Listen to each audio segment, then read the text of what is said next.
আপনি একটা হিন্দু ছেলে হয় একটা মুসলমান মেয়ের ক্ষতি কেন করলেন?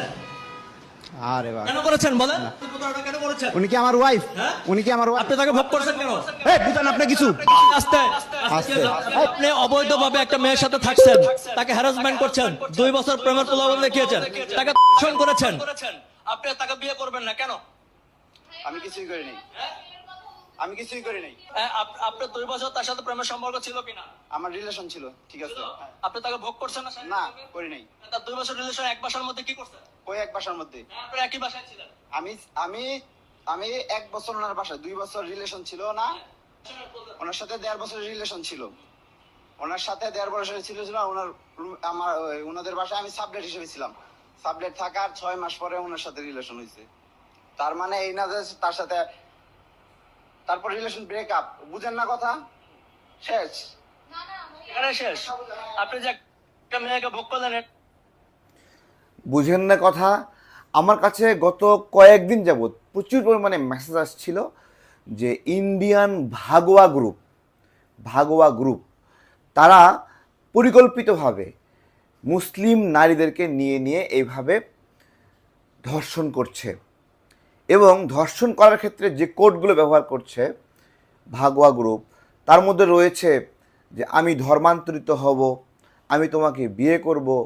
প্রিয় মুসলিম ভাই বোনেরা, ইন্ডিয়ান এই ভাগোয়া গ্রুপ সম্পর্কে আপনারা সচেতন হন এবং এই ইন্ডিয়ান ভাগোয়া গ্রুপ বাংলাদেশের হিন্দু যুবকদেরকে ব্যবহার করে এই ধরনের কাজগুলো করছে। এই শারীরিক সম্পর্ক, এই ধর্ষণ, এই গর্ভবতী করা, এবং তারা একজন করে গর্ভবতী করে ফেসবুকে পোস্ট দিচ্ছে যে একজনকে খেয়ে দেওয়া হলো। আমার কাছে এই দলিলগুলো যখন আসছিল একটা একটা করে, মাশাল্লাহ, এই সিজনের প্রথম আম আজকে পারা হলো। এই যে দেখাচ্ছি, মাশাল্লাহ, এবং সাইজ বেশ বড়, একবার ডাসা। আমরা ছোট কোনো সাইজের আম পাচ্ছি না, কিন্তু এগুলো বেছে দেখাচ্ছি না। প্রথম ঝুড়িতে আম, এই যে এই কোয়ালিটির আমগুলো পারা হয়েছে, জাস্ট বড়, এবং 3 থেকে 4টাতে 1 কেজি হবে। যাদের প্রয়োজন হোয়াটসঅ্যাপে নক দেন, ঠিক আছে? আপনার কুরিয়ার খরচ সব কিছু মিলে ঢাকার ভিতরে 120 টাকা আর ঢাকার বাহিরে 130 টাকা করে পড়বে। এই আমগুলো দেখেন, এইগুলোই দিব আপনাদেরকে, যা দেখাবো তাই দিব ইনশাল্লাহ। আসসালামু আলাইকুম। স্ক্রিনশটগুলো দিচ্ছিল, তখন আমি এটাকে সাহসের সঙ্গে বলতেও ভয় পাচ্ছিলাম যে এটা আসলে কেমন একটা নোংরা বিষয় যে একটা লক্ষ্য নিয়ে হিন্দু যুবকরা ভাগোয়া নামে কার্যক্রম করছে, যে মুসলিম নারীদেরকে তারা গর্ভবতী করবে, প্রেগনেন্ট করবে, তাদেরকে ধর্ষণ করবে। আমি আসলে মেনে নিতে পারছিলাম না। কিন্তু এটিএন বাংলার যে নিউজটা দেখলেন, এই নিউজটাতে সব পরিষ্কার হয়ে গেছে। দুঃখের জায়গা আরেকটা রয়েছে যে এটিএন বাংলা এই সাহসী নিউজটা আবার ডিলিট করে দিয়েছে। কোনো একজন ভাই এই নিউজটা ডাউনলোড করে রেখেছিল, সে পোস্ট করেছে। এটিএন বাংলাকে বলি, এটা ডিলিট করলেন কেন ভাই? কি উদ্দেশ্য? আপনারা যদি ভুল করেন এই নিউজটা করে, তাহলে আপনাদের শাস্তি হওয়া উচিত।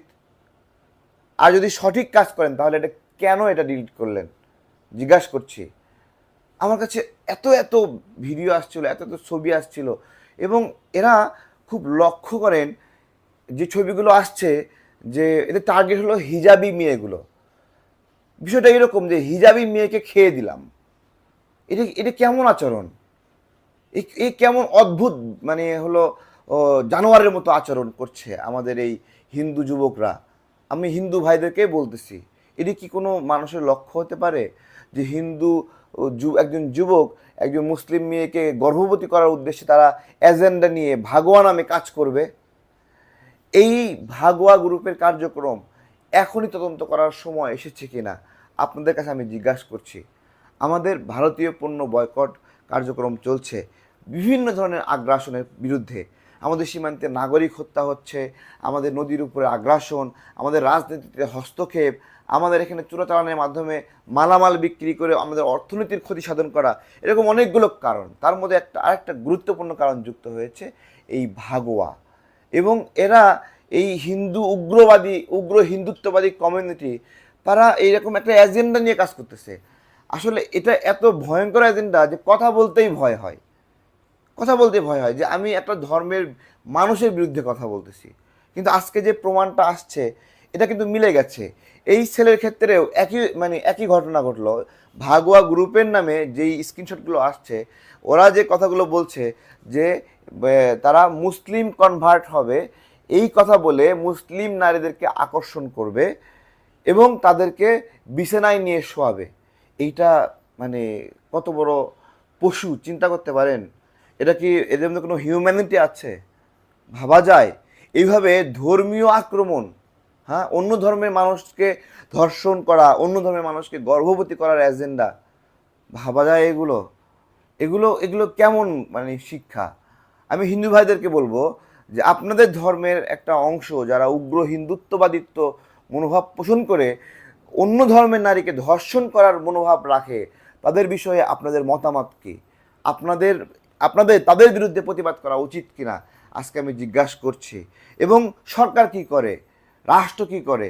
এই ঘটনার পরে এই ছেলেকে এখনও গ্রেপ্তার করা হয়নি, উল্টো এটিএন বাংলা এই নিউজটি ডিলিট করে দিয়েছে। আপনাদের কাছে বিচার দিলাম, বিচার দিলাম। আমার কাছে প্রতিদিন অসংখ্য স্ক্রিনশট আসে, অসংখ্য মেসেজ আসে, আমি সেগুলো প্রচার করার পর্যন্ত সাহস পাই না। যে আমি এটা এমন একটা বিষয় যে হিন্দু কমিউনিটির একটা অংশ তারা মুসলিম নারীদেরকে রেপ করতে চায়, বিছানায় নিয়ে শোয়াতে চায়, গর্ভবতী করতে চায়। এইরকম মনোভাব যে তাদের মধ্যে মানে হলো হিন্দু বীজ ঢেলে দিল। চিন্তা ভাবা যায়? এটা এটা কোনো মানে ধর্মীয় শিক্ষা হতে পারে? আমি আসলে আমার মস্তিষ্কে আসে না। আমার মা বোনদেরকে বলবো, আমাদের অভিভাবকদেরকে বলবো, খুবই খুবই খুবই সাবধান, খুবই সাবধান। এটাকে তারা এক ধরনের বলা যেতে পারে, তারা হলো যুদ্ধ ঘোষণা করেছে মুসলিম নারীদের বিরুদ্ধে। হ্যাঁ, তাদেরকে নিয়ে নিয়ে মানে এটা কি বলতেই আমার লজ্জা লাগছে। আমার প্রিয় মায়েরা বোনেরা খুবই কেয়ারফুল, খুবই কেয়ারফুল। স্কুল কলেজ লেখাপড়া বিশ্ববিদ্যালয়ে যাওয়ার ক্ষেত্রে এই যে ভাগুয়া গ্রুপের কার্যক্রম, ঠিক আছে, এটা একটু সাবধান থাকা উচিত না?